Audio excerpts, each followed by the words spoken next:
हरि ओम। ओम नमो भगवते शिवानंदाय।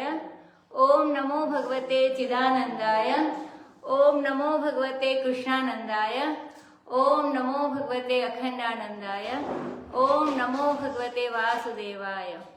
श्री राम रामेति रामेति रमे रामे मनोरमे सहस्रनाम तत्तुल्यं राम नाम वरानने। श्री राम रामेति रामेति रमे रामे मनोरमे सहस्रनाम तत्तुल्यं राम नाम वरानने। श्री राम रामेति रामेति रमे रामे मनोरमे सहस्रनाम तत्तुल्यं राम नाम वरानने।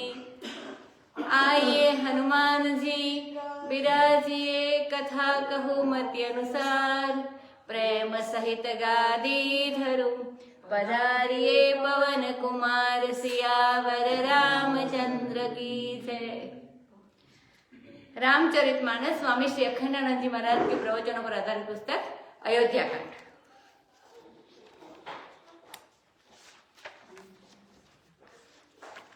अभी हमने पहले देखा कि वो सीता जी की माताएं सारी मिलने आई थी, कौशल्या माता जी, सुमित्रा माता जी को, और रनिवास में सब लोग ने बात की। फिर अभी सीता जी भी साथ गई है अपनी माता के साथ सबको मिलने के लिए, क्योंकि अभी तक वो मिली नहीं है सबको। अभी आगे देखते हैं। दोहा नंबर 287, 287 इससे पहले की चौपाई।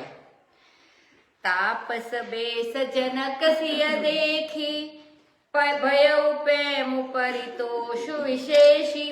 पुत्री पवित्र किए कुल दो, सुजत धवल जगु कह सबु को। जीति सुर सरि कीरति सरि तोरी, गवनु कीन विधि अंड करोरी। गंगा अवनि थल तीनी बड़े रे, एहि किए साधु समाज घनेरे। पितु कह सत्य स्नेह, सिय सकोच महु मनहु समानी। पुनि पितु मातु लीन उर लाई, सिख आशीष हित दीन सुहाई। कहति न सिय सकुचि मन माही, इहा बसवर जनी भल नाही। लखी रुख रानी जनाय उराऊ, हृदय सराहत सेलु सभाऊ। बार बार मिली भेट सिय, विदा की निसन मानी। कही समय सिर भरत गति, रानी सुबानी सयानी। सियावर रामचंद्र की जय। अब सीता जी सबको मिलती है अपने मायके में, सबको मायके मानी वन में जो मिलने आए हैं वो समाज। तो तपस्विनी के वेश में सीता जी को देखकर जनक जी को विशेष प्रेम और परितोष हुआ। परितोष माने संतोष हुआ। क्यों? क्योंकि इसी से सीता जी को राम से कितना प्रेम कर है वो बात प्रकट होती है, क्योंकि वो भी साथ साथ वन में चली आई, क्योंकि उनको तो वनवास नहीं दिया था कैकेयी जी ने, सिर्फ राम को दिया था, लेकिन वो भी प्रेम के लिए इनके साथ आई, तो वो बहुत प्रसन्न हुए। फिर बोले, हे पुत्री, पिताजी बोलते हैं जनक जी, तूने दोनों ही कुल को, जनक के कुल को और रघुनाथ जी के कुल को पवित्र कर दिया।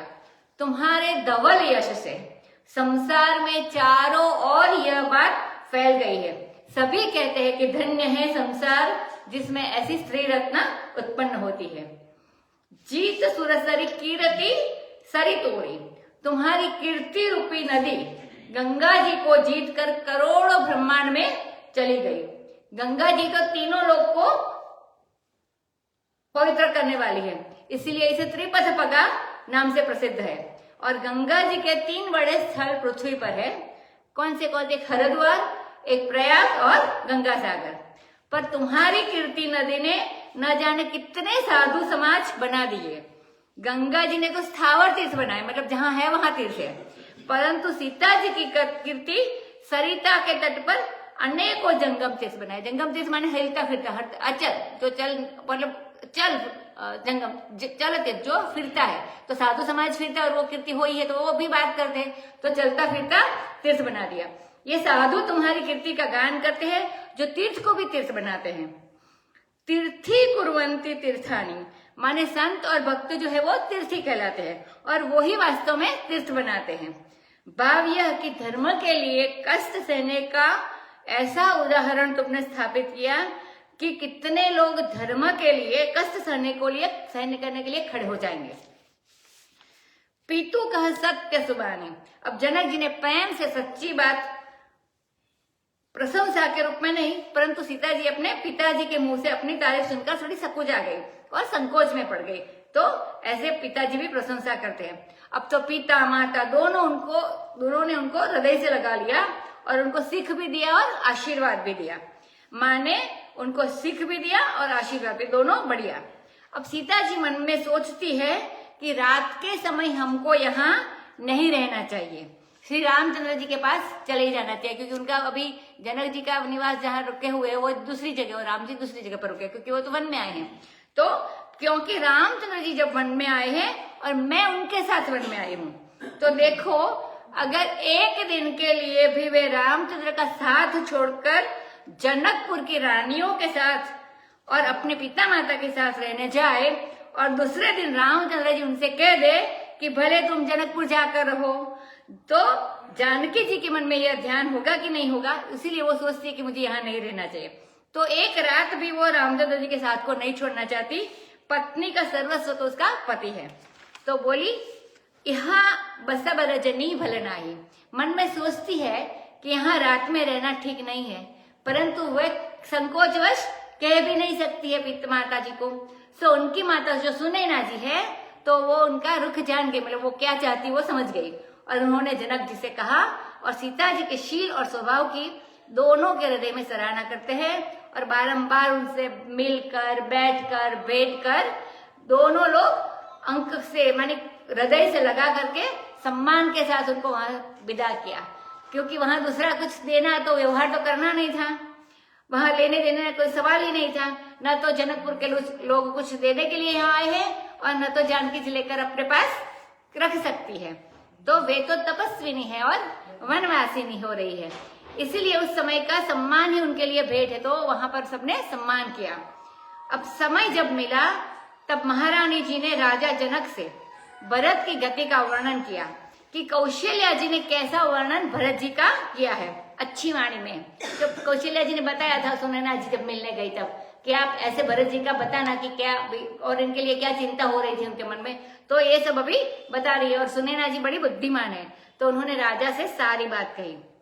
सुनी भूपाल भरत व्यवहारु, सोन सुगंध सुधा सिसारु, मुदे सजल नयन पुलकेतन, सुजसु सराहन लगे मुदित मन, सावधान सुनु सुमुखी सुलोचनी, भरत कथा भव बंध विमोचनी, धर्मराज नय ब्रह्म विचारु, इहा जथामति सोमति मोरी भरत महिमाहि, कहे काह छल छुअति न छाहि, विधि गणपति अहिपति शिव सारद, कवि कोविद बुध बुद्धि विशारद, भरत चरित कीरति करतूति, धर्मशील गुण विमल विभूति, समुझत सुनत सुखद सब काहू, सुचि सुर सरि रुचि निधर सुधाहु,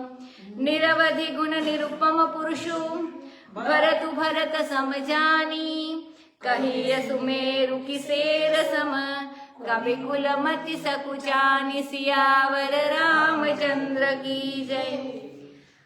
अब सुनी भूपाल भरत व्यवहार वर्णन करते हैं कि जब भूपाल जनक जी ने भरत के व्यवहार के बारे में सुनैना जी ने बताया, तो उनको ऐसा लगा कि जैसे सोने में सुगंध मिल गई हो।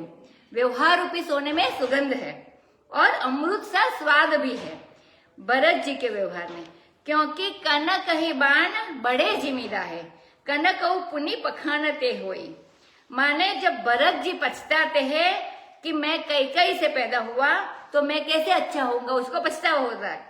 उस समय लोग यही वर्णन करते हैं कि भरत जी तो खरा सोना है और उसमें जैसे सुगंध मिली हुई हो। तो सुगंध का वर्णन किया और अमृत सा स्वाद माने स्वभाव का वर्णन किया, और चंद्रमा का सार है मानी चमक भी है, तेजस्विता भी है। ये भरत जी कैसे सोना है ये बताया। अब सोना कह देने से भरत जी का व्यवहार का वर्णन नहीं कर सके।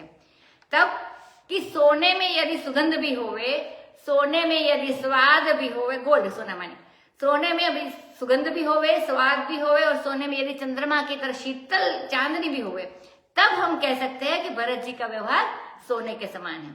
अब जनक जी की आंख बंद हो गई, आंखों में आंसू की बूंदें आ गई, शरीर में रोमांच आ गया, और आनंद मन से वे भरत जी के यश की सराहना करने लगे, प्रशंसा करने लगे, और अपनी पत्नी से बोलते हैं, सावधान सुन सुमुखी सुलोचनी।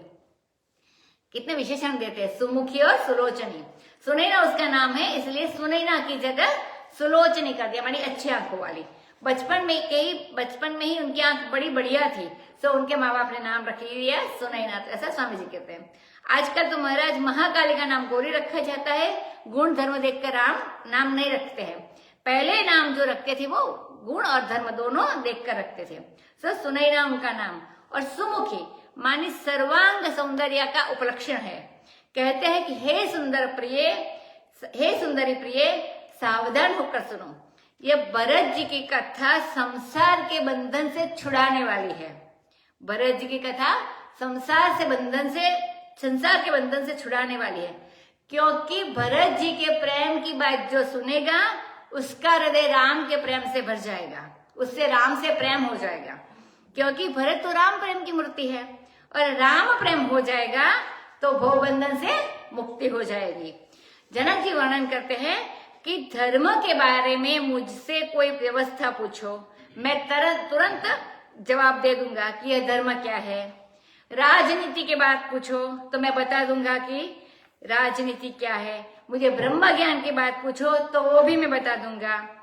यहाँ तो यथामति मेरा प्रचार है, माने मेरी मति यहाँ तक तो है, माने मेरी गति है धर्म, राजनीति और ब्रह्म ज्ञान के संबंध में, परंतु वह मेरी मति जो इतना कर सकती, वह मेरी मति जब भरत की महिमा का वर्णन करने का समय आता है तो भरत की महिमा को छू भी नहीं सकते, इतनी बड़ी मति है तो भी भरत की महिमा का स्पर्श भी नहीं करती है हमारी बुद्धि।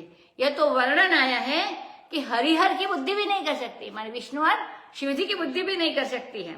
तो बोले बाबा वशिष्ठ जी की बुद्धि भी भरत जी की बुद्धि को नहीं छू सकती, ऐसा वर्णन आया है।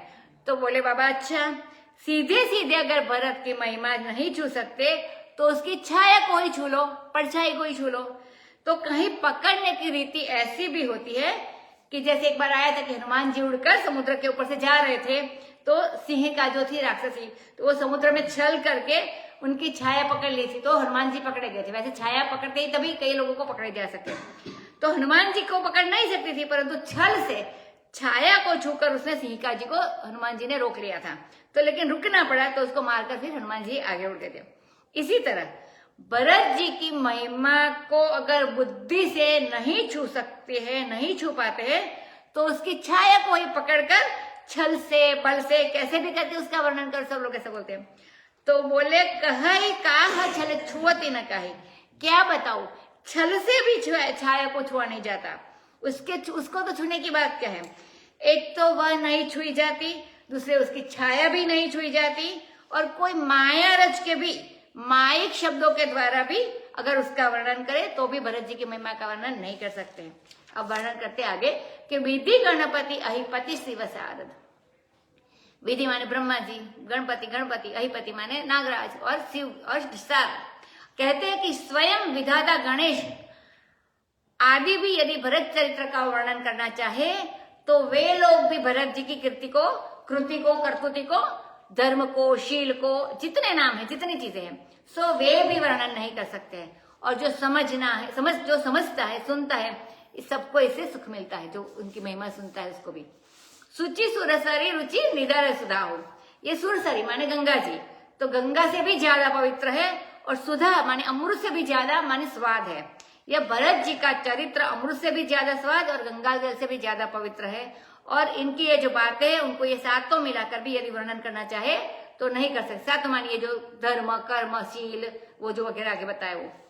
और निरवधि गुण निरूपम पुरुष, यह भरत नर निधि गुण है, खजाना है पूरा, इनके गुणों की कोई सीमा नहीं है। और निरूपम पुरुष माने इनके समान पुरुष सृष्टि में कोई हुआ ही नहीं। अगर भरत के समान कोई है तो भरत ही है। यदि कहो कि दूसरे के साथ उनकी तुलना करनी हो तो कैसे बताते हैं कि जैसे सुमेरु पर्वत का वजन बताना हो कि कितना है, और एक शेर का बाट लेकर के बहुत छोटी चीज लेकर बताए कि इतना बड़ा सुमेरु, तो ऐसा कहने में शर्म नहीं आएगी, और बहुत छोटी चीज को बड़े के साथ तुलना करे तो ऐसी बात करें।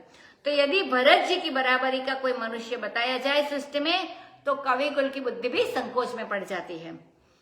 अगम सबहि बरनत बर बरनी, जिमि जलहि नमीन गमुधरनी, भरत अहिम अमित महिमा सुनुरानी, जानहि राम न सकहि बखानी, बरनि सप्रेम भरत अनुभाव, तिय जिय की रुचि लखि कहराऊ, बहु रही लखनु भरतु बन जाहि, सब कर भल सबके मन माहि। तो पर की प्रीति प्रतीति जाई नहीं तरकी, भरतु अवधि स्नेह ममता की, यद्यपि राम सिम सिमता की, परमारथ स्वार्थ सुख सारे, भरतन सपने मन हु निहारे, साधन सिद्धि राम पगनेहु, मोहि लखी परत भरत मत एहु, भोरेहु भरत न पेलिहहि, मनसहु राम रजाई, करियन सोचु स्नेह बस, कहे भूप बिल खाई, सियावर रामचंद्र की जय। अगम सबहि बरनत बर बरनी, हे वरवरणी माने श्रेष्ठ, शरीर का रंग बड़ा सुंदर हो। तो अभी ये तीसरा विशेषण है, एक तो सुनैनी, सुलक्षणा, सुलोचनी, सुमुखी, अभी बताते हैं वरवरणी। जिसके शरीर का रंग बड़ा सुंदर हो उसको बोलते हैं वरवरणी, श्रेष्ठ वर्ण की।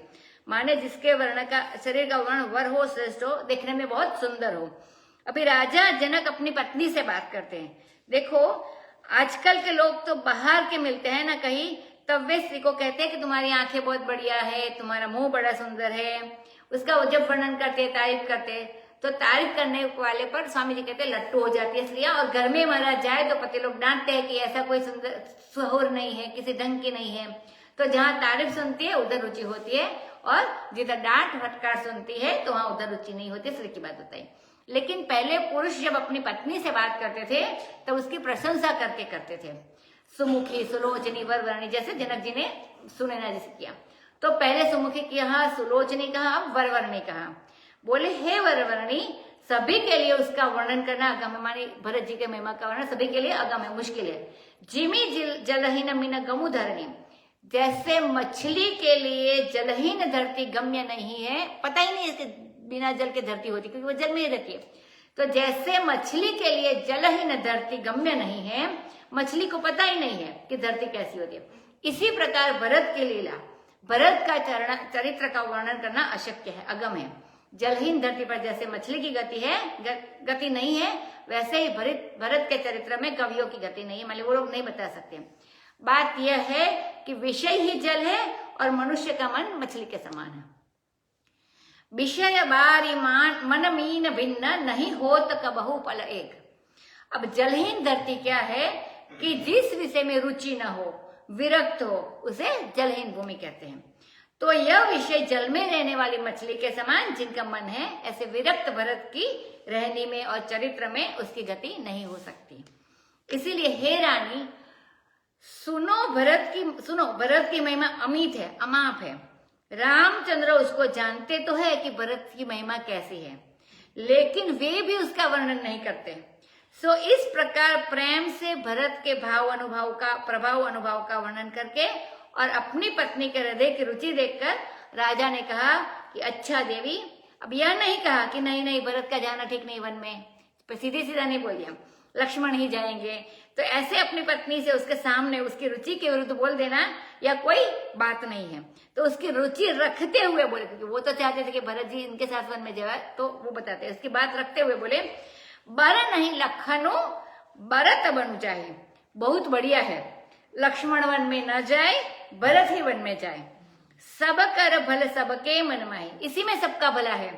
और यह बात सबके मन में है कि भरत कहीं राम के वियोग में अपना प्राण न त्याग दे, तो इसीलिए भरत को भी वन में जाना चाहिए, ऐसा सब मानते हैं। वो कौशल्या जी ने भी जब सुनैना जी मिली तो वैसा बताया कि मुझे भरत की चिंता है, क्योंकि वो ऐसी बात करते जैसे दशरथ जी चले गए, इससे पहले जो बात करते थे, तो वैसे ये बात अभी भी ये भी करते हैं। देखो, पहले जनक जी ने हाँ में हाँ मिलाया कि तुम सच्ची कहते हो। हमको हरि बाबा जी ने एक बार सुनाया, अखंडानंद जी महाराज कहते हैं कि हमको हरि बाबा जी ने एक बार सुनाया कि अगर किसी से बात करनी हो तो पहले वह बात जो कहता है उस बात को कहो, उस बात में जो गुण है उसका वर्णन करो, उसके बाद उनके मन से अपना मन मिला लो। दोनों का मन जब एक में मिल जाएगा और फिर जब तुम बात को खींचने लगोगे अपनी ओर तो उसका मन भी खींचकर तुम्हारी ओर आ जाएगा। और यदि उसके मन से मन मिलाओगे नहीं और एकाएक डेला ही मारोगे, मतलब जैसे गुजराती में डेफो कहवाय, तो डेला ही मारोगे कि हम तो अपने मन का ही करेंगे, तो वो बात नहीं बनती, तो मतलब सिद्धि या सफलता मिलने वाली नहीं है इसमें। सो उन्होंने कहा कि यह तो सब चाहते हैं कि रानी, और इसमें सबका भला है कि अगर भरत जीवन में जाए और ये दोनों वापिस आए कि लक्ष्मण वहां यहाँ रहे और भरत जीवन में जाए। देवी परंतु भरंतु रघुवर की, अब यहाँ परंतु लगे आ गया कि इतना हो जाए ठीक है, परंतु बोले परंतु देवी भरत और रामचंद्र की प्रीति और प्रतीति को कोई तर्क और कुतर्क के द्वारा, युक्ति के द्वारा, अकल से नहीं जान सकता कि उनमें मन में क्या है, क्योंकि भरत स्नेह और ममता की अवधि है, अपनत्व की हद है भरत अपनेपन की, ऐसा स्नेह और रामचंद्र में ऐसा अपनापन उनका है कि उससे बढ़कर और कोई है ही नहीं भरत से बढ़कर। और रामचंद्र समता की सीमा है, उनके लिए जैसे लक्ष्मण वैसे भरत सब में सम है। वे कभी भरत और लक्ष्मण में भेद नहीं करेंगे। धीरे धीरे बात बताते हैं सुनैना जी को। भरत जी स्नेह समता की ममता की अवधि है और भरत का सिद्धांत भी बड़ा विलक्षण है, परमार्थ स्वार्थ सुख सारे, क्योंकि संसार में जितना स्वार्थ और सुख है भगवान की शरण में जो जाता है उसको अपना सुख और अपना स्वार्थ छोड़ना पड़ता है। अभी भरत को धीरे धीरे बात लाने के वो अब हमको छोड़ना पड़ेगा जो हमारा स्वार्थ है वो। महाराज राम पही जाऊंगो सुख स्वार्थ परिहरि करिहर सोई, जे ही साही वही सुहाऊंगो। अपना सुख और स्वार्थ जब तक मनुष्य नहीं छोड़े तब तक भगवान की शरण में कैसे जा सकते हैं। भरत जी ने तो सारे सुख छोड़ दिए, सारे स्वार्थ भी छोड़ दिए। सुख और स्वार्थ ही नहीं, वे तो कहते हैं कि हमको मुक्ति मिले कि ब्रह्मानंद मिले, परमार्थ को भी छोड़ दिया, हमको वो नहीं चाहिए, सिर्फ राम के चरणों में स्नेह चाहिए। तो वे तो सपने में भी मन में भी स्वार्थ का, सुख का या परमार्थ का विचार नहीं करते भरत जी। भरत जी का एक ही मत है और वह हम सब जानते हैं, साधन सिद्धि राम पगने हूँ। मुझे तो भरत का यह सिद्धांत मालूम पड़ता है कि रामचंद्र के चरणों में स्नेह ही साधन है और वही सिद्धि है, माने प्रेम ही है और प्रेम ही पाना है। तो जब तक साधन अलग और सिद्धि अलग, साधन तो कर रहे प्राणायाम प्रत्याहार धारणा, और सिद्धि क्या चाहते हैं कि बोलो हम आकाश में उड़े, हम दूसरे के मन की बात जान ले। तो हम लोग ज्यादातर ये साधन करने वाले लोग ऐसे ही जाते हैं, वो हठयोगी जो होते हैं वो, कि हम आकाश में उड़े, हम दूसरे के मन की बात जान जाए, हमको जो चाहे वो भोग हमारे सामने आ जाए। तो साधन अलग हो गया, सिद्धि अलग हो गई। ऐसा नहीं। अच्छा भाई आओ माला फेरे, जप करे और भगवान उसकी कीमत के रूप में हमको मिल जाए, तो यह कीमत चुका कर, जैसे पैसा इतना करोड़ों रुपया दिया और यह चीज खरीद ली, तो ऐसे करोड़ इतना करोड़ जब तक जब तक देकर हम भगवान को खरीद लेंगे तो वो भी बात नहीं है। तो भगवान से दूसरी चीजें चाहना वो भी ठीक नहीं है, मतलब दूसरी कोई चीज भगवान से चाहनी नहीं चाहिए, और दूसरी चीज से भगवान को पाना भी नहीं है, मतलब कुछ और करके भी। तो कैसे पाना है? तो रामचंद्र का स्नेह ही अपना साधन है, और पाना क्या है? तो राम स्नेह ही पाना है, राम का स्नेह ही पाना है। तो राम के स्नेह से राम के स्नेह को पाना है। तो साधन भी वही, सिद्धि भी वही। स्नेह भी पाना चाहते हैं और स्नेह ही करते हैं भरत जी। तो साधन और सिद्धि दोनों भगवान के। साध्य और साधन की जहां एकता नहीं होती वहां शरणागति पूर्ण नहीं होती।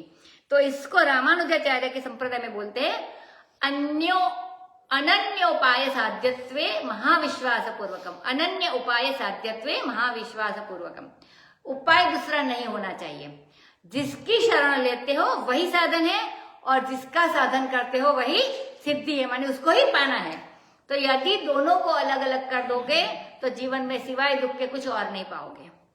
तो यह भरत का मत है कि साधन और सिद्धि दोनों भगवान के चरणों में स्नेह है। सो बोरे हो भरत न पेली ही। तो जनक जी बताते, रानी भरत मन से भी कभी राम की आज्ञा को टालेंगे नहीं। राम कह दे कि वन में चलो तो वन में जाएंगे, राम कह दे कि घर में रहो तो घर में रहेंगे, ये कहेंगे दुख पाओ तो दुख पाएंगे, ये कहे कि सुख पाओ तो सुख पाएंगे। वे भूलकर मन से भी राम की आज्ञा को टाल नहीं सकते। और स्नेहवश तो तुम शोक मत करो, ऐसा सुनैना जी जनक जी सुनैना जी को कहती। राजा ने बहुत विलख कर कि कहा कि तुम लोग जुटमुट उघेड़बुन में पड़े हो, असमंजस में पड़े हो, दुविधा में पड़े हो। होगा वही जो राम आज्ञा करेंगे। राम रजाय शीस सब ही के, मतलब रामचंद्र की आज्ञा सबके सिर पर है। राजा जनक ने यह निर्णय दे दिया कि चाहे सोचो कुछ और करो कुछ। भरत की बात तो हमको मालूम है, भरत रामचंद्र जी की आज्ञा का उल्लंघन कभी नहीं करते हैं।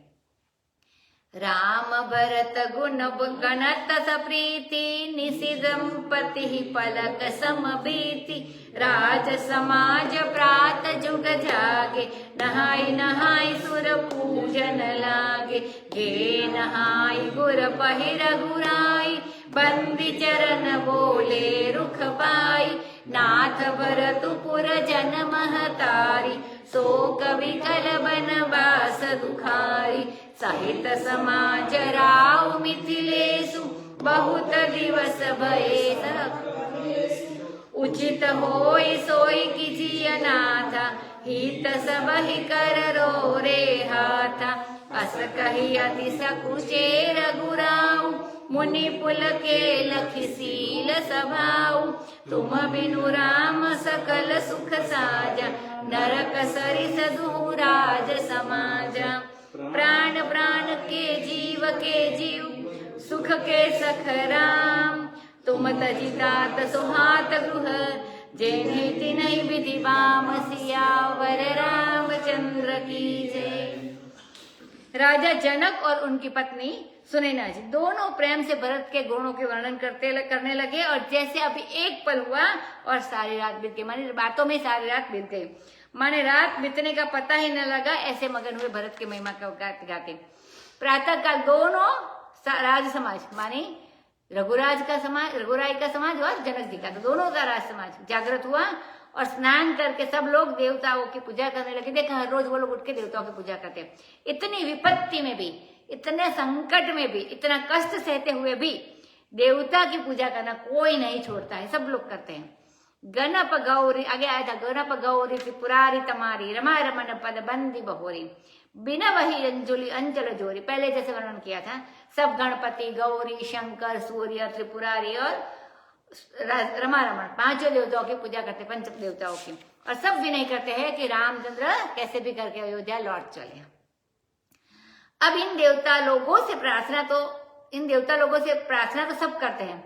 कई लोग ऐसी प्रार्थना करते हैं देवता लोगों से कि सुनकर हंसी आती है। स्वामी जी कहते हैं देवताओं को कहते हैं कि तुम अपने मालिक को वश में कर लो, माने राम जी को।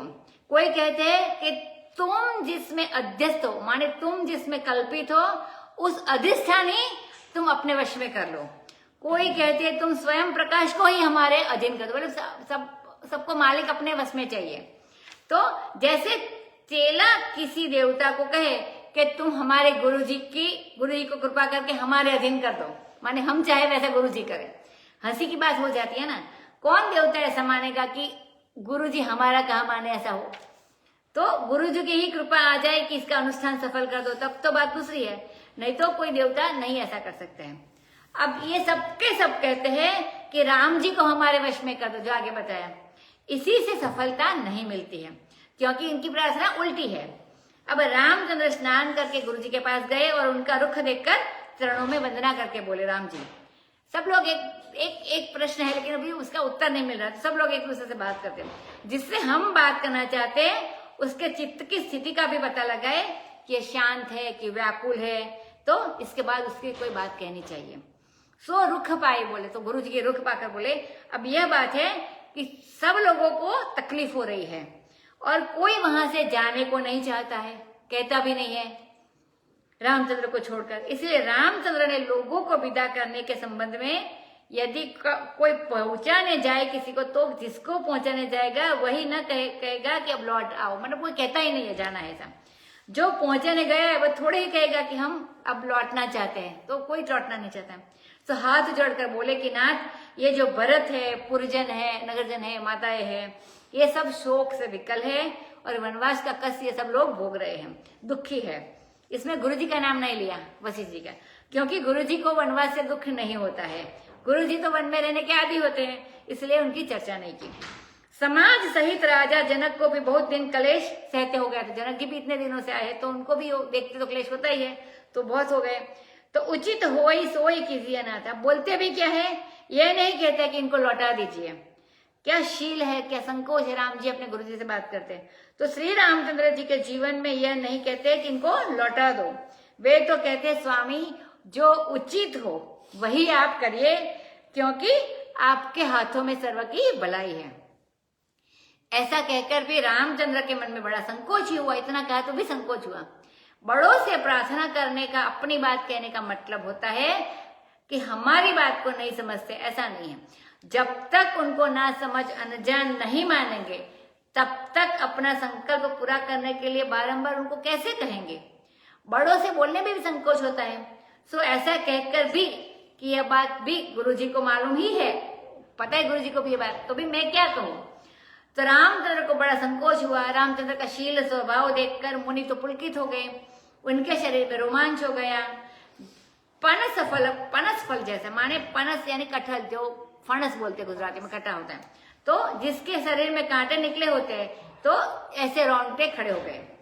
अब यहाँ वशिष्ठ जी को अवसर मिला, क्योंकि एकांत है, तो रामचंद्र जी से अपने दिल का प्रेम कह सके। तो हे तो ज्ञानी साक्षात ब्रह्मा विष्णु वशिष्ठ जी, ये कोई संसार में प्रेम करने के लिए थोड़े रह रहे हैं, फिर भी रामचंद्र का ऐसा जादू है कि मुनि के हृदय में उनके प्रति बड़ा प्रेम है। बोले रामचंद्र, दोनों राज समाज, जनकपुरवासी और अवधपुरवासी, दोनों के लिए सुखसाज राजधानी में नरक के समान है। मतलब वो अपने गांव वापिस जाए जनकपुर, तो दोनों राम जी के बिना नरक समान है। तुमको छोड़कर कोई नरक में जाना नहीं चाहता। ये कहते हैं कि जहां राम नहीं है, वह चाहे अवध हो या जनकपुर हो, वह नरक के समान है। तो राम से ही वहां सुख है। प्राण प्राण के जीव के, तो प्राणस्य प्राणा चक्षुस्य चक्षु मनसो मन, ये परमात्मा का स्वरूप है। ये जो प्राण अपना काम करते हैं, माने सब लोग जो कष्ट सह रहे हैं, ऐसा रामचंद्र कहते हैं ना। तो बोले कष्ट होता है प्राणों को, भूख प्यास लगती है प्राणों को। सो प्राणों के प्राण तुम हो, राम जी तो प्राणों के प्राण ही है, तो तुम प्राणों के प्राण हो। बिना तुम्हारे प्राण रहेंगे ही नहीं, तो लोग खिलावेंगे पिलाएंगे किसको, अगर प्राण ही नहीं तो किसको खिलाएंगे। तो तुम प्राण के भी प्राण हो, तुमसे ही सबके प्राण प्राणित हो रहे हैं, और जीव के जीव तुम्हारे ही प्रकाश से, तुम्हारे ही अधिष्ठानता में यह जीव जीव हो रहा है। अगर ये नहीं, अधिष्ठान नहीं है तो अधिष्ठ भी नहीं होगा। ममैवांशो जीव लोके जीव भूत सनातन, तुम्हारा ही अंश जीव है और अंश सरीखा अंश तुम में कल्पित है। और सुख के सुख राम, संसार में ये जो किसी को विशेष सुख की प्राप्ति होती है, उस विशेष सुख में भी सुख नहीं है। विषय का जो अधिष्ठान है, जहां से विषय उत्पन्न हुआ है, तो उसका जो अधिष्ठान है, उसमें जो स्वयं प्रकाश परमात्मा है, वही सुख है। तो विषय का नाम रूप हटाकर देखो तो वहां परम प्रिय परमानंद स्वरूप ब्रह्म बैठा है। विषय के पीछे उनका अधिष्ठान होगा ही होगा, कार्य के पीछे कारण होगा ही होगा। तो वो विषय सुख है, वही तुमसे ही जीवन है, तुमसे ही प्राण है। जिसको तुम्हें छोड़कर घर सुहाता है, माने घर अच्छा लगता है, उसका विधाता वाम है, विपरीत है। पहले भी आया था, तो उसका विधाता बिल्कुल विपरीत है, प्रतिकूल हो गया। वही उनको ही आपको छोड़ के घर अच्छा लगता है। अब वशिष्ठ जी ने यहाँ जो लक्ष्मण जी ने कही थी, जो भरत जी ने कही थी, जो कोई भक्त बोलता है, अब यही बात इस समय रामचंद्र से वो कह रहे हैं। सो सुख कर मुधर मुजरि जाऊ, जहन राम पद पंकज भाऊ। जोगु जोगु ज्ञानु अज्ञानु, जहन ही राम प्रेम परधानु। तुम बिनु दुखी सुखी तुम तेहि, तुम जानहु जिय जो जहि केहि, राउर आयसु सिर सबहि के, विदित कृपालहि गति सबनी के, आपु आश्रम ही धारिय पाऊ, भयउ स्नेह शिथिल मुनि राऊ, करि प्रणाम तब राम सिधाए, ऋषि धरि धीर जनक पहियाए, राम बचन गुरु नृपहि सुनाए, सील स्नेह सुभाय सुहाए, महाराज अब कीजिए सोई, सब कर धर्म सहित हित होई, ज्ञान निधान सुजान सुचि, धर्म धीर नरपाल, तुम बिनु असमंजस समन को, समरथ एहि काल सियावर रामचंद्र की जय। अब वशिष्ठ जी कहते हैं, जैसे लक्ष्मण जी कहते हैं, धर्म नीति उपदेशी जाहि, कीर्ति भूति सुगति प्रिय जाहि। जैसे भरत जी बोलते हैं कि धर्म कर्म मैं कुछ नहीं जानता हूं, वैसे वशिष्ठ जी के मुंह से यह बात और ज्यादा महत्वपूर्ण है। भरत और लक्ष्मण की अपेक्षा, मैंने इनकी तुलना में धर्माचार्य कुल पुरोहित ब्राह्मण ऋषि वशिष्ठ के मुंह से ऐसी बात निकलना ज्यादा महत्वपूर्ण। ये दोनों ने बताया था कि मैं धर्म को कुछ भी नहीं जानता, मुझे तो मुक्ति भी नहीं चाहिए, वो रामचरण के चरण ही चाहिए। तो अभी इनसे ज्यादा इनका है। तो बोलते हैं वह सुख वह कर्म वह धर्म जल जाए। कौन सा धर्म? कि जिसमें राम पद पंकज के रामचरण कमल के प्रति भाव प्रेम न हो, तो ऐसी चीजें नहीं चाहिए। योग भी कुयोग है, ज्ञान भी अज्ञान है। जिस ज्ञान में राम प्रेम की प्रधानता नहीं है, तो ये राम प्रेम के अंग होकर योग और ज्ञान सच्चे वो नहीं है तो झूठा है। राम प्रेम के विरोधी होकर योग और ज्ञान कच्चे है, तो ये सच्चे ज्ञान योग नहीं है अगर राम प्रेम नहीं है तो। तुम्हारे बिना सब लोग दुखी होते हैं। वशिष्ठ जी राम जी को कहते हैं तुम्हारे बिना सब लोग दुखी होते हैं और तुमसे ही सब लोग सुखी होते हैं। जिस किसी के हृदय में जो कुछ है उसको तुम राम जानते हो। राम सब कुछ जानते हैं, अंतर्यामी है। वशिष्ठ जी ने कहा कि आपकी आज्ञा सबके सिर पर है, मतलब राम जी जो आज्ञा देंगे वो सबके सिर पर है। माने हम बाहर से आपके गुरु है, वशिष्ठ जी कहते हैं माने बाहर से हम आपके गुरु है, लेकिन भीतर से आप अंतर्यामी हो और हम आपके नियम में है। माने आप जो नियम बने उसके पालन करने वाले, तो नियमों को पालन करने वाले को नियम में बोलते हैं। तो हम नियम में हैं, आप भोक्ता है और हम भोग्य है। भीतर से तो आप अधिष्ठान है, हम अध्यस्त है, और बाहर से ये सब लीला चल रही है गुरु चेला की, मैं गुरु और तुम शिष्य हो। तो हाँ कि हम गुरु और तुम चेला। सबके सिर पर तस्यैव अक्षरस्य प्रशासने गार्गी सूर्य चंद्रमसौ विदितौ तिष्ठता। उसी अक्षर के प्रशासन में सूर्य और चंद्रमा विद्रुत होकर रहते हैं, मतलब इसमें ही अपना धारणा धर के रहते हैं। अंत प्रविष्ट शास्ता जनानाम, वही सबके हृदय में रहकर शासन करता है राम जी। तो वशिष्ठ जी कहते हैं कि तुम साक्षात ब्रह्म हो, तुम्हारे ही आदेश में सब रहते हैं, सबके सिर पर तुम्हारा ही आदेश है। आप तो बड़े कृपालु हो, आपको सबकी गति भली भांति मालूम है। अब आप आश्रम पर अपने रहने की जगह पर पधारिए, मतलब आप जाइए। ऐसा कहकर मुनिराज वशिष्ठ से स्नेह शिथिल हो गए। क्या बोले, क्या करे, क्या सोचे, हाथ पांव सब शिथिल हो गए। तो नाड़ी की गति भी मंद पड़ गई, धड़कन धीरे चलने लगी। तो ये शिथिल शब्द संस्कृत में श्लथ शब्द से है, तो दोनों का स्लो हो जाता है, मतलब सारी गति धीमी पड़ गई। तो वशिष्ठ जी को ऐसा हुआ। अब करी प्रणाम तब राम सिधाए, तो राम जी वशिष्ठ जी की बातें सुनकर रामचंद्र जी ने प्रणाम किया और चले गए।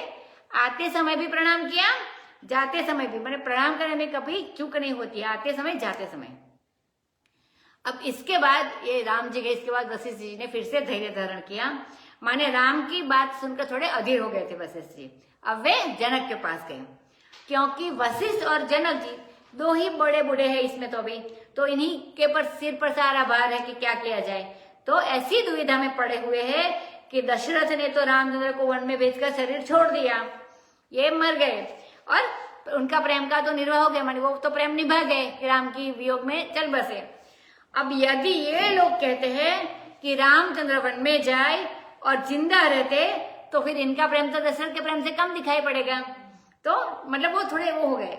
और यदि वे वन में जाने को न कहे, रोक ले, तो धर्म पर, सत्य धर्म पर, पिता के वचन पर जो आरूढ़ है राम जी, उसमें बाधा पड़े, तो देवताओं का काम भी न बने, रावण भी न मारे, रामचंद्र का सुयश भी न हो, तो उधर प्रजा का भी स्वार्थ है, तो इतनी बातें ना होए। तो ये दोनों बड़े, जनक जी और वशिष्ठ दोनों बड़े फंस गए यहाँ पर। जनक जी सोचते हैं कि मैं यहाँ ना आता तो अच्छा था, क्योंकि ना आता तो मेरे जी में भी ये दुविधा नहीं पड़ती। जनक जी के पास वशिष्ठ गए और राम जी ने जो कुछ कहा था तो गुरु जी ने राजा जनक को सुनाया। अब रामचंद्र का शील कैसा है, स्नेह कैसा है, स्वभाव कैसा है, ये सब उनको बताया जनक जी ने। तो शील में बताया कि बंदी चरण बोले रुख पाई, रुख पाकर बोलते हैं राम जी, अस कई अति सकुचे रघुराई, माने संकोच में भी पढ़ते हैं। उनका शील है, इसको स्नेह भी कहते हैं। सब लोग दुखी है, ये उनके सबका प्रति स्नेह है। राम जी बोले ना पहले कि ये सब लोग दुखी है, सब लोग यहाँ पर रह रहे, कष्ट सह रहे, तो बोलते हैं इनका सबके प्रति स्नेह है। और स्वभाव है कि अपनी जीत बिल्कुल रखनी नहीं है, मैं ऐसा नहीं कि मैं कहूँ वही करे, जो उचित है सो होना चाहिए। राम जी ऐसा मानते, तो ये वशिष्ठ जी जनक जी को बताते हैं। अब वशिष्ठ जी जनक जी पर भार डालते हैं कि हे महाराज, अब आप ऐसा कुछ कीजिए कि सबका हित हो, माने प्रजा को राम मिले और धर्म सहित, माने राम का धर्म भी ना छूटे। तो स्वामी का धर्म बिगाड़कर यहाँ प्रजा, जनता, सेवक अपना हित बनाना चाहते हैं, तो बड़ी हानि हो जाती है। तो धर्म भी है, स्वार्थ भी है। और वशिष्ठ जी जनक जी के कहते हैं आप तो निदान, ज्ञान के निदान है, और सुजान भी है, समझदार भी है, शयाने भी है, शुचि है, धीर गंभीर है, धर्मधीर है, नरपाल है, नरश्रेष्ठ है। तो ज्ञान निदान कहकर जैसे बताया था जनक जी ने कि हमको क्या क्या मालूम, बताया वो आगे कि राजनीति भी पता है और ब्रह्म ज्ञान भी पता है, तो वो बताया। अब धर्म राज में ब्रह्म विचारो, तो ये तीन बात तो हमको मालूम है, जनक जी ने आगे बताया कि धर्म भी मालूम है, राजनीति भी मालूम है, ब्रह्म भी मालूम। इन्होंने भी यह कहा कि तुम ज्ञान के निदान हो, माने ज्ञानी हो, ब्रह्म विचार जानते हो, और तुम राजनीतिज्ञ हो और माने धर्मज्ञ भी हो। तो अब यह जो असमंजस आ गया है, जो दुविधा पड़ गई है सेवकों के स्वार्थ में और स्वामी के धर्म में। स्वामी का धर्म माने राम जी का धर्म है कि वो वन मेरे पिता की आज्ञा का पालन करे, और सेवकों के स्वार्थ में ये है कि अगर राम जी नहीं है तो सब लोग दुखी है। तो यहाँ विरोध पड़ गया है, संगति नहीं लग रही है, सामंजस्य नहीं बैठता है। इस असमंजस को शांत करने में तुम्हारे सिवाय इस समय दूसरा कौन समर्थ है? तो अर्थात तुम ही इस दुविधा को, इस असमंजस से मिटा सकते हो। अभी वशिष्ठ जी जनक जी से कहते हैं, सुनि मुनि बचन जनक अनुरागे, लखी गति ज्ञानु विरागु, शिथिल स्नेह गुणत मन माही, आये हाकिन भल नाही। राम ही राय कहे बन जाना, कीन आप प्रिय प्रेम प्रवाना। हम अब बनते बन ही पठाई, प्रमोदित फिर विवेक बढ़ाई। तापस मुनि महिसुर सुनि देखी, भये प्रेम बस विकल विशेषी। समऊ समुझि धरि धीरजु राजा, चले भरत पहि सहित समाजा। भरत आई आगे बैलीने, अवसर सरिस सुवासन दीने। सात भरत कहते रहु तिराऊ, तुम्हि विदित रघुबीर सुबाऊ। राम सत्य व्रत धर्म रत, सब कर सीलु सनेहु। संकट सहत सकोच बस, कहिय जो आय सुदेहु। सियावर रामचंद्र की जय। अब मुनि की बात सुनकर जनक का प्रेम और बढ़ गया। पहले तो रात को सुनैना जी ने सब बताया था भरत के बारे में, तो वैसे भी वो प्रेमी हो गए थे। अब जनक के प्रेम को देखकर ज्ञान और वैराग्य जो हमेशा इनके पास रहते हैं, जो उनके हृदय में रहते, वे वहां से छोड़कर ज्ञान वैराग्य भाग गए। उनके हृदय में जो ज्ञान और वैराग्य था जनक जी के हृदय में, तो उन्हें वैराग्य होगा, ज्ञान और वैराग्य को भी वैराग्य हो गया कि इतने बड़े प्रेमी के हृदय में अब लोग हम रहे कहां से, यहाँ कैसे रहे। लखी गति ज्ञान विराग विरागे, ज्ञान और वैराग्य को वैराग्य हो गया कि इनके प्रेम में हम डूबकर मर जाएंगे, तो इनके दिल में रहने लायक अभी हम है नहीं, जनक जी के जो प्रेमी है। तो अब स्नेह से शिथिल हो गए जनक जी, और मन में गुनते हैं, माने सोच विचार करते हैं कि यहाँ आकर मैंने अच्छा नहीं किया वन में आकर। ना आते तो अपने घर में रहते। एक बात हमको भी दुख न होता यहाँ आकर। यह हुआ कि दशरथ जी तो अपना प्रेम प्रमाणित करके चले गए। राजा ने रामचंद्र को बन जाने के लिए कह तो दिया, लेकिन अपने प्रेम को प्रमाणित कर दिया। वो चले गए वियोग में, अपने प्रेम बता भी दिया कि अपने रामचंद्र प्रिय रामचंद्र से कितना प्रेम है। तो यहाँ पर उनका इतना वियोग के दुख में हो गए तो वो सुरपुर चले गए। अब हम आए और राम को एक वन से दूसरे वन में भेज दे, क्योंकि अभी तो ये बोलना ही रहा, उनके पास आदेश हो ही देना पड़ेगा। तो बोलते हम एक वन से दूसरे वन में भेज दे, माने वनवासी को वनवासी की आज्ञा दे दे, वनवास की आज्ञा दे, स्वीकृति दे दे कि भैया भले आप वन में रहो। इसके बाद हम मरेंगे नहीं, हम रोएंगे नहीं, हम दुखी नहीं होंगे, बड़े आनंद से घर लौटेंगे विवेक और बड़ाई लेकर, क्योंकि वो विदे है तो विवेक तो है। तो ऐसा इनको अभी प्रेमी है तो इनको ये स्वीकार्य नहीं है। यह विवेक और बड़ाई नहीं है, यह अविवेक और नीचता होगी जो हम राम को वन में भेज दे और स्वयं आनंद में भरकर अपने नगर को जाए। तो ये बात उनको भी रुचती नहीं है, जनक जी को भी। यहाँ विवेक और बड़ाई का मुख्य अर्थ है मतलब मुख्य अर्थ अभिधवृत्ति से नहीं। अभिधवृत्ति माने स्पष्ट उक्ति, जो सच्चा सच्चा सीधा सीधा अर्थ बता दे, इसको अभिधवृत्ति कहते हैं। न तो लक्षणावृत्ति से ये अर्थ है। लक्षणावृत्ति माने उद्देश्य और उद्देश्य संबंधित अर्थ जो होता है इसको लक्षणावृत्ति कहते हैं। यह तो अर्थ केवल गौणी वृत्ति से इसका अर्थ है। तो गौणी वृत्ति माने गुणार्थ, गुह्य अर्थ होता है। तो गुण के आधार पर जो होता है उसको गौणी वृत्ति। तो अभी ये जो बताया ऊपर वो गौणी वृत्ति से इसका अर्थ माने गुह्य रूप से उसका अर्थ है। अब जो तपस्वी है, मुनि है, ब्राह्मण है, वे जनक जी के प्रेम को देखकर सभी के सभी विशेष रूप से प्रेम विवश हो गए और विकल हो गए, माने व्याकुल हो गए। परिस्थिति देखकर जनक राजा ने धैर्य धारण किया और अपने समाज को लेकर धर्म के पास गए। राम गए वशिष्ठ के पास, तो वशिष्ठ ने सीधे आज्ञा नहीं दी। उन्हें चाहिए था कि वे आज्ञा दे देते कि क्या करना चाहिए, पर वे गए जनक के पास। अब जनक से उन्होंने कहा कि तुम आज्ञा दो, तो जनक जी की भी हिम्मत नहीं पड़ती कि हम कोई आज्ञा दे दे। तो फिर वे चलते हैं भरत जी के पास। वशिष्ठ और जनक दोनों निर्णय करने में असमर्थ है।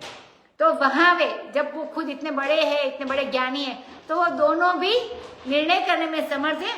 वैसे वो भरत से निर्णय की अपेक्षा रखते हैं। तो भरत तो कितना छोटा है, एक बालक के सिर पर इतना बड़ा बोझ, स्वामी जी लिखते हैं। तो भरत आई आगे भैली ने, तो भरत ने आगे आकर, जब मिलने आए दोनों, तो भरत ने आगे आकर उनकी अगवानी की, माने स्वागत किया। और जैसा मौका है और जैसा आसन है, माने अच्छे से आसन, अच्छे से अच्छा जो आसन उनके अपने पास था, तो गुरुजी और जनक जी को बैठने के लिए दिया। अब तिरहुति के राजा, तिरहुति माने मिथिला प्रदेश, आगे पहले देखा था हमने, तो इसको तिरहुति प्रदेश के राजा माने जनक राजा कहते हैं कि तात भरत, तुमको रघुवीर का स्वभाव मालूम है, कैसे वो संकोची है, शील वाले, स्नेह वाले हैं। तो वे बड़े संकोची है और राम के समान कोई है ही नहीं। तो बता दे आगे कि राम कैसे, तो राम सत्यव्रती है, माने पिता ने जैसे सत्य की रक्षा कर अपने व्रत का पालन किया, वैसे राम भी अपने सत्य व्रत का पालन करेंगे। अब धीरे धीरे ले रहे आगे, तो सत्य व्रत का पालन करेंगे और धर्म में उनकी रुचि है, माने धर्म के अनुसार जो भी करना पड़ेगा वो करेंगे। तो एक और बात यह है, और दूसरी बात यह है कि ये वशिष्ठ मुनि है, जनकपुरवासी है, अवधपुरवासी है, सबके ऊपर उनका स्नेह और शील है, राम जी का सब लोगों पर, गुरु, जनक और ये दोनों समाज के लोगों पर। इन्हीं दोनों बातों के बीच पड़कर रामचंद्र भी दुखी हो रहे हैं कि क्या करें, इनको दुखी देख भी नहीं सकते हैं। तो तुम जो आज्ञा करो सो मैं रामचंद्र से कहूं। अब भरत दोनों मिलकर इतने समर्थ है, लेकिन वो असमर्थ है, बात होता है। तो अभी वो बोलते भरत जी को कि तुम जो आज्ञा दो वो हम रामचंद्र से कहे और वो ऐसा करेंगे। तो बताते कि तुम आज्ञा दो सो हम कहे। अरे बाबा, तुम ही क्यों नहीं आज्ञा देते? बोले बात यह है कि वन में जाने की आज्ञा तो मैं भी नहीं दे सकता, क्योंकि वह आज्ञा तो धर्म के विपरीत पड़ती है। दोनों तरफ धर्म है भरत जी के लिए। तो लौटा ले चलूं तो इसमें प्रजा का स्वार्थ है, क्योंकि वह प्रजा के लिए तो ठीक है, लेकिन वह रामचंद्र के धर्म के विपरीत पड़ती है।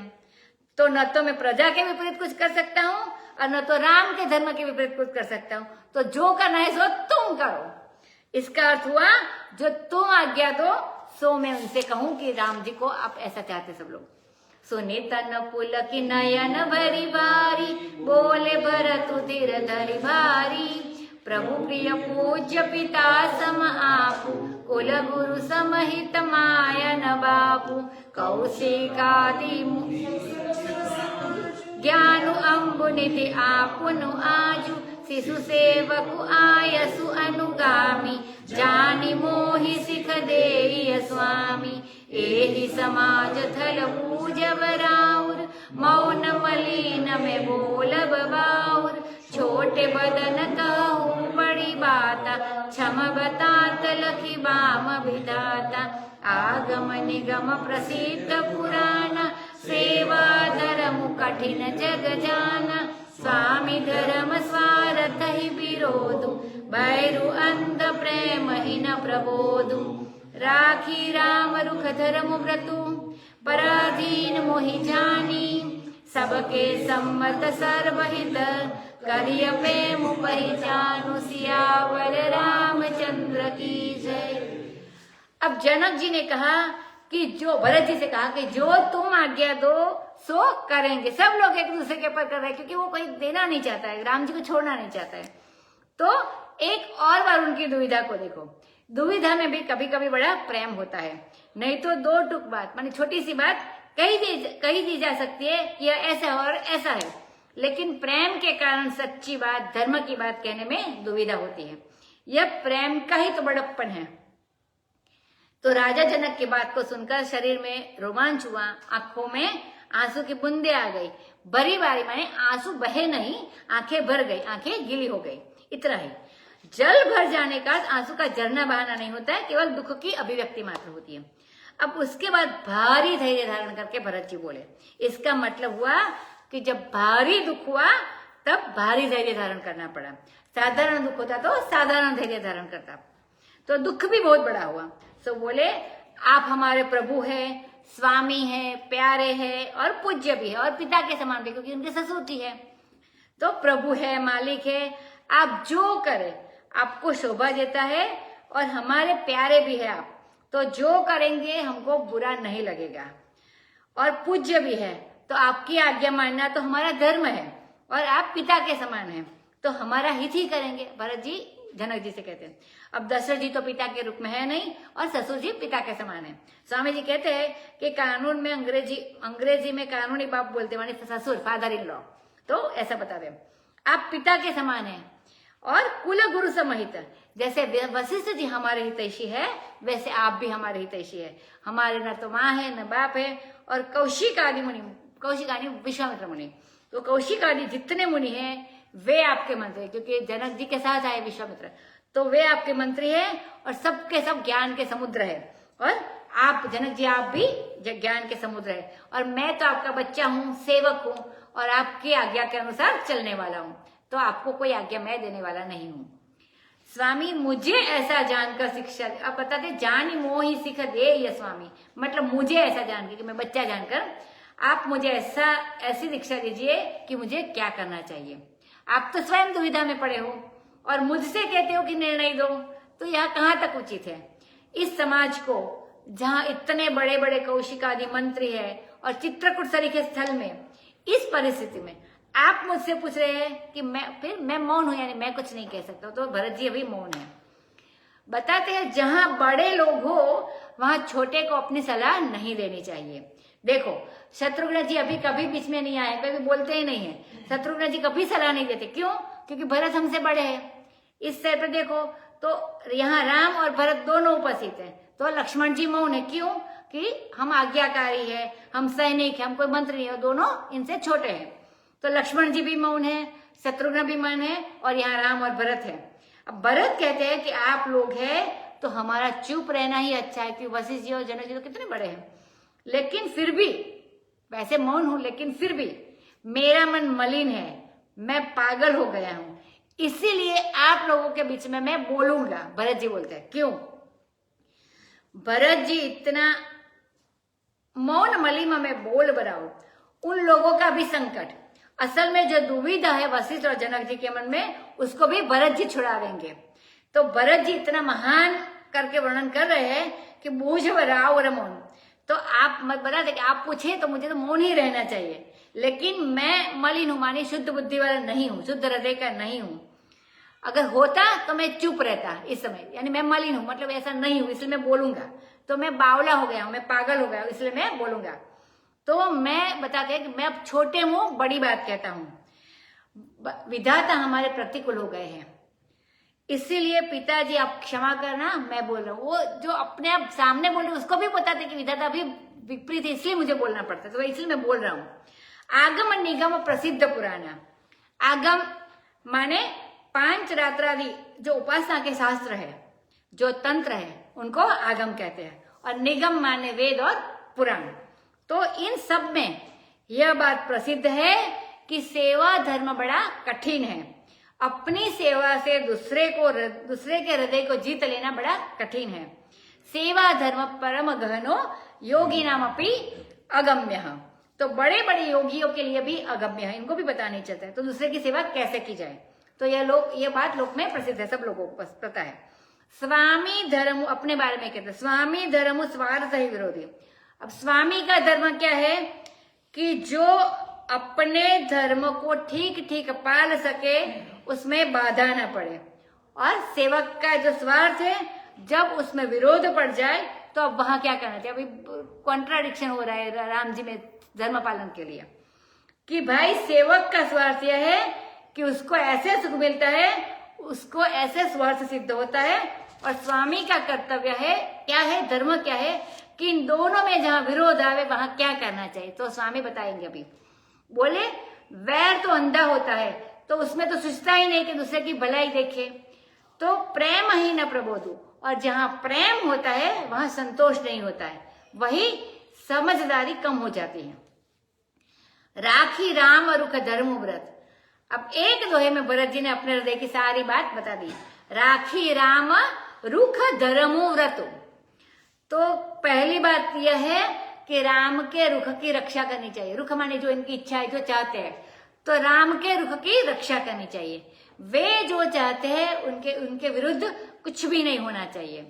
दूसरी बात उनके धर्म में, राम रुख धर्म, तो दूसरी बात उनके धर्म में, तो उनका धर्म क्या है कि पिता के वचन का पालन करना, तो पिता के वचन में उनकी आज्ञा के पालन में बाधा नहीं पड़नी चाहिए, मतलब उनको वन में जाना चाहिए, वो तो पक्का हो गया। अब तीसरी बात क्या है, व्रत, तो उन्होंने जो 14 वर्ष के लिए व्रत लिया है उसमें भी बाधा नहीं पड़नी चाहिए, मतलब राम को वन में जाना चाहिए ऐसा तो उनके मन में बैठ गया। राखी राम रुख धर्म व्रत, ऐसा वो चाहते हैं। अपनी और भरत देखते नहीं है कि उनको क्या दुख होगा, यह देखना पड़ता है कि आदमी जब सोचता है या बात करता है तो इसका मन अपने चारों ओर मंडरा रहा है कि अपने स्वामी की ओर मंडरा रहा है, मतलब अपने ओर नहीं देखना चाहिए, स्वामी के और बात में स्वामी के बारे में सोचना चाहिए। जिसका मन अपने सुख स्वार्थ के चारों ओर मंडरा रहा है और उसी को सोचे और स्वामी के रुख को, स्वामी के धर्म को, स्वामी के व्रत को न देखे, तो वो सेवक कहाँ से कहलाता है, वह तो सेवा धर्म से च्युत हो गया। तो भरत जी सेवा धर्म से च्युत नहीं, ये सबके बारे में सोचते हैं, मतलब वो राम सेवक के बारे, स्वामी के बारे में ही सोचते हैं। बोले पराधीन मोहि जानी, आप लोग यह जान लो कि मैं राम के अधीन हूं, मेरी कुछ स्वतंत्रता नहीं है। आप निर्णय करते समय हमको स्वतंत्र समझकर, हमारे सुख और स्वार्थ को स्वतंत्र समझकर निर्णय न करें, यह समझकर कि हम भी राम के रुख के विपरीत कुछ नहीं करना चाहते, उनका धर्म नहीं तोड़ना चाहते, उनके व्रत में कोई बाधा नहीं डालना चाहते। इस बात को आप जान लीजिए, इतना ध्यान में रखकर आप निर्णय दो। फिर सबकी सलाह करके जिसमें सबका भला हो, प्रेम की पहचान करके वही काम कीजिए। तो इतना 3 चीजें बता दी कि वो राम का जो रुख है, राम का जो धर्म है, राम का व्रत है, उसके पालन में बाधा नहीं होनी चाहिए। अब यह रामचंद्र की रीति है कि वो प्रीति को भी पहचानते, मतलब प्रेम को पहचानते हैं। जब जनक जी ने कहा कि हम क्या कहें, इसलिए तुम आदेश दो, तो वे कहते हैं कि मौन मलिन मैं बोल बराऊ, मुझे कुछ बोलना नहीं चाहिए, आगे बताया, और बोलूंगा तो पागलपने की बात करूंगा। अब मैं राम के वन के जाने की बात करूं तो ये मेरा पागलपन ही है, क्योंकि वो तो ऐसा चाहते नहीं है। आप सामंजस्य बैठाने के लिए मेरे पास आए, तो सामंजस्य बैठाने की यही युक्ति है कि हमारी चाहे बदनामी हो, अगर ये भेजेंगे तो बदनामी होगी, तो हमारी चाहे बदनामी हो, चाहे हमको कलंक लगे, चाहे हमको दुख हो, चाहे कष्ट हो, परंतु हमारे स्वामी को कोई संकट ना आवे, उनको कोई दुविधा न हो पावे, उनको कोई संकोच न हो, उनके रुख के विपरीत, उनके धर्म के विपरीत और इनके व्रत के विपरीत कुछ भी नहीं होना चाहिए। तो भरत जी ने इतना तो साफ साफ कह दिया। भरत बचन सुनि देखि सुभाऊ, सहित समाज सराहत राऊ। सुगम अगम मृदु मंजु कठोरे, अरथु अमित अति आखर थोरे। जो मुख मुकुर मुकुर निज पानी, गहि न जायु अद्भुत बानी। भूप भरत मुनि सहित समाजु, गे जहाँ विवद कुमद द्विज राजु। सुनि सुधि सोच विकल सब लोगा, मनहु मीन गण नव जल जोगा। देव प्रथम कुल गुर गति देखी, निरखि विदेह स्नेह विशेषी। राम भगति सुर स्वारथि हरि हारे। सब को राम प्रेम मय पेखा, भय अलेख सोच बस लेखा। रामु स्नेह सकोच बस, कह ससोच सुर राजू। रचहु प्रपंच ही पंच मिली, नाहित भयउ अकाजु। सियावर रामचंद्र की जय। अब भरत की बात सुनकर और उनका स्वभाव देखकर राजा जनक समाज सहित उनकी सराहना करते हैं कि देखो क्या निर्णय की शक्ति है कि भरत ने अपने लिए त्याग ही त्याग, तप ही तप और संकट ही संकट मोल लिया, मतलब वही स्वीकारा और अपने स्वामी के प्रति सुख की दृष्टि की, मतलब उनको सुख पहुंचे ऐसा सब कुछ किया। सो वचन कैसा होना चाहिए या कोई भरत जी से सीखे। कवि प्रशंसा करते हैं। सुगम अगम मृदु मंजु कठोरे। भरत जी ने कैसी बात कही, देखो एक दृष्टि से तो बहुत सुगम है, तो उनको विश्वास था कि एक गुरु दशरथ की आज्ञा से वन में आए हैं तो वशिष्ठ जनक की आज्ञा मानकर लौट चल गए। पहले ऐसा था, मन में एक आशा थी, लेकिन ये लोग आज्ञा देना तो दूर, भरत के ऊपर सिर पर ही सारा बोझ डाल दिया निर्णय का। तो भरत जी की बात बिल्कुल सुगम है और अगम है, दोनों है, अगर उसको समझना बड़ा मुश्किल है। वो कहने का अभिप्राय यह है कि देखने में प्रसाद पूर्ण रचना है, मानी अच्छी लगती है, परंतु भाव की दृष्टि से बहुत गंभीर है, मृदुल भी है, मंजुल भी है और कठोर भी है। मंजुलता तो यह है कि उसमें राम का प्रेम है, क्योंकि वो राम को जो अच्छा लगे, राम को कुछ संकट नहीं, राम को संकट में नहीं डालना चाहते, तो वो अच्छी बात है, मानी वो मंजुल से, और राम का प्रेम है। और कठोरता यह है कि इसमें राम को वन में जाने की बात है। अरथु अमित अति आखर थोड़े, अर्थ तो बहुत है लेकिन अक्षर बहुत थोड़े हैं। भरत जी की वाणी कैसी है बताते हैं कि जैसे सतह पर लोग बहुत रहते हैं, बहते रहते हैं, सतह मानी सपाटी पर जो भी है पानी की, तो सतह पर लोग बहते रहते हैं, क्षुद्र क्षुद्र छोटी छोटी बातें, क्षुल्लक बातें करते रहते हैं। ऐसी बात भरत जी की वाणी को छू ही नहीं सकती, मतलब ऐसी बातें नहीं, छोटी छोटी बातों से नहीं, बहुत बड़ी महिमा है इनकी। देखो पकड़ में नहीं आती कि भरत ने क्या कहा, आगे जो देखा वो विश्वामित्र की पकड़ में भी नहीं आती, जनक की पकड़ में भी नहीं आती, क्या कहा उन्होंने।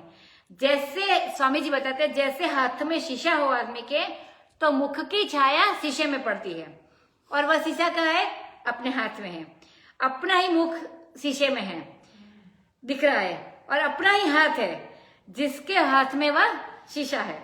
लेकिन कोई चाहे कि शीशे में पड़े हुए मुख के प्रतिबिंब को वो पकड़ सके, तो वह पकड़ में नहीं आता। इसी तरह सुगम भी है क्योंकि सब लोग सुन रहे हैं, लेकिन इसका भाव भी गंभीर है, तो पकड़ में नहीं आता, जो भरत जी का भाव है वो। ऐसी अद्भुत वाणी भी भरत जी की है। अब तो राजा जनक, भरत, कौशिक मुनि, साधु समाज सब लोग वहां गए, तो जहां विबुध कुमुद द्विजराजु, देवता रुक्मी के लिए जो चंद्रमा स्वरूप रामचंद्र रह रहे वहां गए। इसका अभिप्राय यह हुआ कि रामचंद्र है तो द्विजराज माने चंद्रमा, परंतु किसके लिए, बोले देवता कुमुद के लिए। ग्रंथकार ने सूचना दे दी कि रामचंद्र ऐसा काम करेंगे जिससे देवता रूप कुमुद का विकास हो। अगर दैत्यों को मारेंगे, राक्षसों को मारेंगे, तभी इनका कमल खिलेगा, तो देवताओं की भलाई होवे, ऐसा काम रामचंद्र जी महाराज करेंगे। अब यह समाचार जब फैला नर नारियों में, तो सब लोग शोक से विकल हो गए, व्याकुल हो गए, माने सब लोग सोचने लगे कि भरत ने अपना हट छोड़ दिया, तो वे तो रामचंद्र पर हो गए। मन हो मीन गण नव जल जोगा, सबके सब ऐसे व्याकुल हो गए जैसे नई नई वर्षा हुई हो और मछली व्याकुल हो रही हो। नई नई वर्षा जब होती है तो जब जेठ की खूब गर्मी पड़ लेती है और धरती खूब गर्म हो लेती है, उसके बाद जो वर्षा का पानी आता है वह गर्म गर्म आता है। तो पानी मछली का प्रिय है, परंतु गर्म पानी होने से वो व्याकुल हो जाती है। तो वैसे सब लोग व्याकुल हो गए। और यदि जो माजा उसमें होते हैं उसको खा ले तब तो पागल होकर मछली चिरा ही जाती है। अब देवताओं ने पहले गुरु की गति देखी। हर समय उनका अलग अलग हुआ था कि कभी प्रसन्न हुए कभी दुखी हुए। तो बताते अब देवताओं ने पहले गुरु की गति देखी, फिर देखा कि जनक जी का कितना स्नेह है। फिर उनकी दृष्टि भरत पर पड़ी कि भरत कैसे है। कुल गुरु की गति देखी कि वे भी स्नेह से शिथिल हो गए।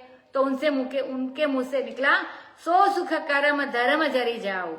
तो उन्होंने बताया कि वह सुख, वह कर्म, वह धर्म जल जाए। माने धर्म से प्रेम उनके भी नहीं रहा, मतलब वो भी प्रेम के वश हो गए थे कि लेकिन ये रामचंद्र का प्रेम होना चाहिए। और जनक जी भी स्नेह से शिथिल हो गए और भरत की ओर देखा। तो सब लोगों को निर्णय के लिए भरत के पास ही जाना पड़ा। अब भरत जी भी भक्तिमय है। भरत के शरीर में नख से लेकर शिखा तक भगवान की भक्ति के सिवाय दूसरी कोई चीज नहीं है। देवताओं ने देखा कि राम तो भक्तवश है, भरत जी जो कहेंगे सो करेंगे, तो इनकी तो बड़ी भक्ति है। तो फिर से थोड़ा थोड़ा इधर उधर होने लगा। देवता लोग स्वार्थी है, वे तो अपना स्वार्थ चाहते हैं। तो हाथ पैर इनका भी ढीला हो गया अब ये सुन के, और हृदय से वो भी हार गए कि अब सबके यहाँ तो राम के प्रेम में हो गए हैं। जितने अलेख है, माने जिनकी फोटो नहीं उतारी जा सकती, कैमरे के सामने जो नहीं आ सकते, जिनको लिखना बड़ा मुश्किल है, जो अलग रूप से रहते हैं, अनुलेख्य है, जिसकी फोटो नहीं उतर सकती, ऐसे जो देवता है वे सबके सब सोचवश पड़ गए, माने शोक में आ गए। उनका वर्णन नहीं किया जा सकता। ऐसे सोचवश हो गए कि उनका लेखा भी अलेख है, उनकी जो कोई गिनती करना चाहे उनका लेखा मतलब इतने महान देवता होने के बाद वो भी ढीले पड़ गए। तो अब इंद्र ने सोच युक्त होकर कहा, मतलब शोक युक्त होकर कहा कि रामचंद्र बड़े स्नेही हैं और संकोच के वश में, वो संकोच में पड़ जाते, करुणा वाले भी है, तो तुरंत उनके लोगों के प्रति भाव होता है, तो उनके वो जो चाहते वो कर सकते हैं। तो बड़ा सोच हुआ इंद्र का। सो उसने कहा कि हे देवताओं, आओ हम सब मिलकर, क्योंकि शारदा ने तो जवाब दे दिया है, अब हम 5 मिलकर ऐसा प्रपंच रचे कि जिससे राम लौटे ही नहीं तो ये भक्तों की पीड़ा देखकर भगत तो कोई नहीं कहेगा कि लौट चलो, लेकिन ये खुद ही इनकी पीड़ा देखकर लौट जाएंगे। तो फिर क्या होगा, मतलब उनको फिर से हो गया कि राम जी प्रेम देखकर वापस लौट चलेंगे। सुर न सुमेरी शारदा सराही, देवी देव शरणागत पाही, फेरी भरत मति करि निज माया, बालु विबुध कुल करि कुछ, विबुध विनय सुनि देवी सयानी, बोली सुर स्वारथ जड़ जानी, मोसन कहु भरत मति फेरु, लोचन सहसन सूज सुमेरु, विधि हरिहर माया बड़ी भारी, सोन भरत मति सकई निहारी, सोमति मोहि कहत करु भोरी, चंदिनी कर की चंद कर चोरी, भरत हृदय सिय राम निवासु, तह किसी मिर जह तरनि प्रकाशु, अस कही सारद गई विधि लोका, विबुध विकल निसीमानहु कोका, सुरस्वारथि मलिन मन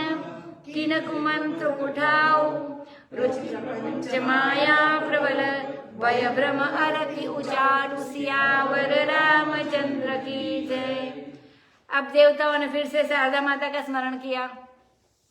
पहले वो कह की वो मति बदल दी, अब फिर से लगा कि चले जाएंगे राम, तो हमारा काम नहीं होगा। तो उन्हीं की जिन्होंने मंत्रा की बुद्धि बगाड़ी थी, बोली देवी हम सब देवता तुम्हारे शरणागत है, हमारी रक्षा करो। तो शरणागत का जो धर्म है वह यह कि जिसकी शरण मिले उसके अनुकूल चलने का संकल्प और इनकी प्रतिकूलता का परित्याग, माने वो जो जिसकी शरण में जाए उनका संकल्प, उनका वो चलने का जो संकल्प है उसके साथ में चलना चाहिए। आनुकूल्यस्य संकल्प, प्रातिकूल्यस्य वर्जनम। रक्षति इति विश्वासः वर्णम च आत्मक्षेपणम। रक्षा करेंगे यह विश्वास, समय पर वर्ण करना, और आत्मनिरपेक्ष निरक्षेप माने चरणों में, अपने चरणों में, उनके चरणों में अपने को डाल देना, और अपने दोषों की स्वीकृति दे देना। माने कार्पण्य जो दोष है, ये 6 प्रकार की शरणागति होती है। शरणागति ये हमारी रक्षा करेंगे, ये पक्का विश्वास होना चाहिए। समय पर वर्ण करना चाहिए, मतलब वो ही करेंगे, वो होना चाहिए। आत्मनिरक्षेप माने चरणों में अपने, उनके चरणों में अपने आप को डाल देना, और अपने दोषों की जो स्वीकृति है वो कर देना, ये कार्पण्य दोषों की। तो कोई वचन से कह दे कि हम तुम्हारे चरण हैं, इतने से उसकी शरणागति नहीं होती है, उसका शरणागति का पता नहीं चलता है। और ये जो 6 चीज बताई हो तब बोलते हैं कि वो शरणागत हुए। अब ये देवता लोग कहते हैं कि देवी हम तुम्हारी शरण में हैं, तो उसी से ये छल करना चाहते हैं, कपट करना चाहते हैं। उसकी शरण में तो थोड़ी ही है वो, तो उससे अपना स्वार्थ बनाना चाहते हैं।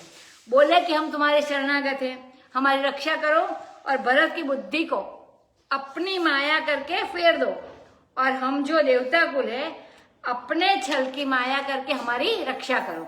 तो हम तो छली है, कपटी है देवता, तो तुमसे कर रहे हो, तुम छली हो, जाओ रामचंद्र से भी छल करो, भरत से छल करो, और अपने छल की छाया में हमारी रक्षा करो। इनको मालूम नहीं है कि भगवान रामचंद्र कहते हैं कि मोही कपट छल छिद्र न भावा, लेकिन वे दूसरे के छल छिद्र को भी ढंक देते हैं। राम जी ऐसे है। देखो, संत स्वभाव का वर्णन यही किया है कि जो सही दुख परिछिद्र दुरावा, दूसरे के अंदर जो दोष है, उनकी जो गलती है, उनकी जो खामी है, कमी है, उसको बताता नहीं है। जैसे कपड़ा दूसरे के दोष को छिपा लेता है, शरीर पर कोढ़ हो तो लोग कपड़ा डाल देते हैं। एक महात्मा के बाह नहीं थी, हाथ नहीं था, मैं 10-15 बरस उसको देखता रहा, मिलता रहा, स्वामी जी कहते हैं, लेकिन हमको ये पता नहीं था कि इनका एक हाथ नहीं है। ऐसे वो अपनी कमी को वो कपड़े से ढकते थे। तो वह तो किसी दूसरे ने जब बताया कि इनको एक हाथ ही नहीं है, तब हमको मालूम पड़ा। तो कपड़े ने उनके एक हाथ के न होने का इतना ढक दिया। यही संत का स्वभाव है, जो कपड़ा ने किया, वो दूसरे के दोष को, दूसरे के छल को, दूसरे के छिद्र को ढक देना। ये देवी देवता बिल्कुल ना समझ होते हैं, ना समझ नहीं होते हैं, मतलब समझते हैं। वे समझते हैं कि यह आदमी कह रहा है कि हम तुम्हारी शरण में हैं, लेकिन ये अपने स्वार्थ की शरण में है, हमारी शरण में नहीं है। इस बात को वे समझते हैं। इसीलिए शारदा देवी ने, जरा बोलती ज्यादा है शारदा देवी, तो क्योंकि ये बोलने की तो देवी है, तो बोली सुरस्वार्थ जड़ जानी, जान लिया कि ये देवता लोग तो स्वार्थ के कारण बेवकूफ हो गए हैं और उनके अंदर जड़ता आ गई है। इसीलिए देवता वो बता रही है, हमसे तुम लोग जो कह रहे हो कि भरत की बुद्धि फेर दो, आंख तो तुम्हारे 1000 है, लेकिन तुमको सुमेरु पहाड़ नहीं दिखाई पड़ता।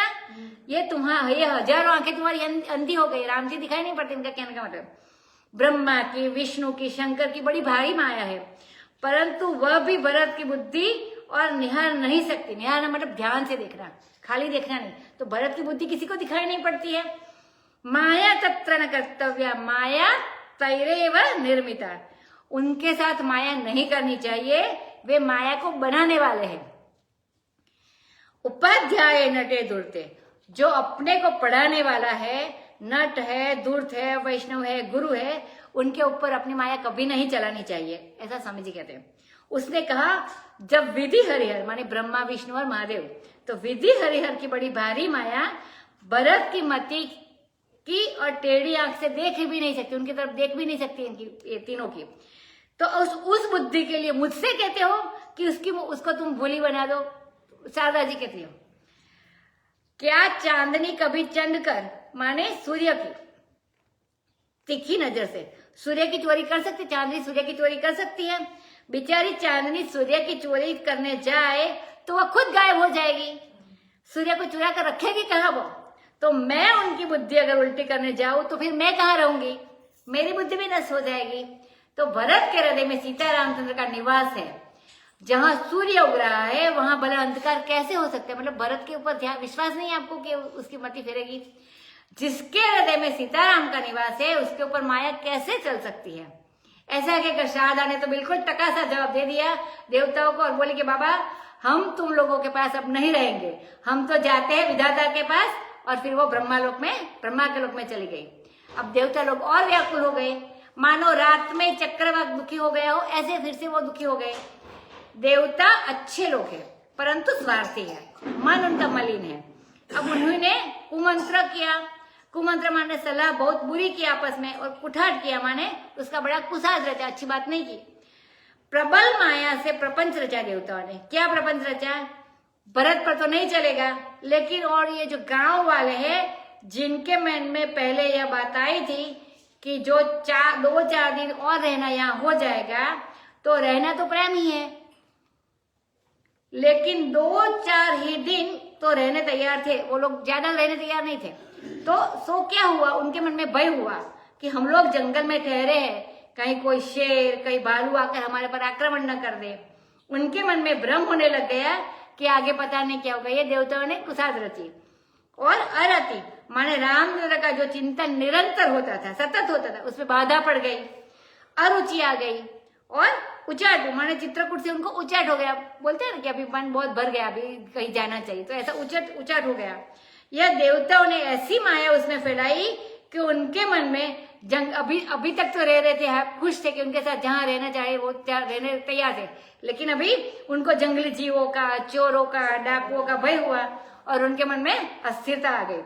तो रात को मन कुछ और, दिन को कुछ और, सवेरे कुछ और तो शाम को, सबके मन बदल गए। तो कथा सुनने के बाद कुछ और कथा सुनने के पहले कुछ, तो ऐसा मन भटकता है, इतने रूप बदलता है। और अरति हो गई मानी मन सबका अशांत हो गया, राग और राग का आभास हो जाना, उसको अरति बोलते हैं। तो उचाट भी हो गया। अभी सोमवार को देखेंगे आगे। श्री राम जय राम जय जय राम, श्री राम जय राम जय जय राम, श्री राम जय राम जय जय राम, श्री राम जय राम जय जय राम, श्री राम जय राम जय जय राम। कथा विसर्जन होत है, सुनहु वीर हनुमान, राम लखन जानकी सबका करो कल्याण, सियावर रामचंद्र की जय, पवन सुत हनुमान की जय, उमापति महादेव की।